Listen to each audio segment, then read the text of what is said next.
এই চ্যানেলে সম্প্রচারিত সকল খবরই সচেতনতামূলক এবং শিক্ষণীয়, কোনো কিছুই প্রভাবিত নয়। আজ বাগদেবীর আরাধনার একাধিক রাজ্য রাজনৈতিক পরিস্থিতি চোখে পড়ছে, যেখানে দেখা যাচ্ছে যে যোগেশচন্দ্র কলেজে শিক্ষামন্ত্রী তিনি যখন উপস্থিত হয়েছেন তখন তাকে দেখে স্লোগান দেওয়া হয়েছে।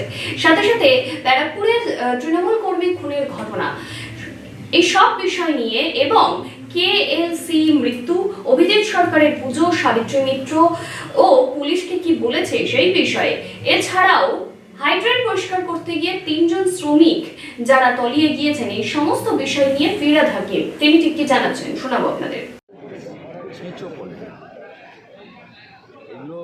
এগুলোর কোনো মানে নেই। এইসব করে করে বিজেপি আজকে আর 20টা আসনও পাবে না। তার কারণ এইসব ছেঁচো পলিটিক্স বাংলায় চলে না। সরস্বতী পুজোর থিম এটা হতে পারে, সরস্বতী পুজোর থিম হতে পারে যে মুখ্যমন্ত্রী দিচ্ছেন বিশ্বালাইন, কোনোটা বিশ্বালাইন আছে না আছে সেটা ইনভেস্টিগেশন আছে।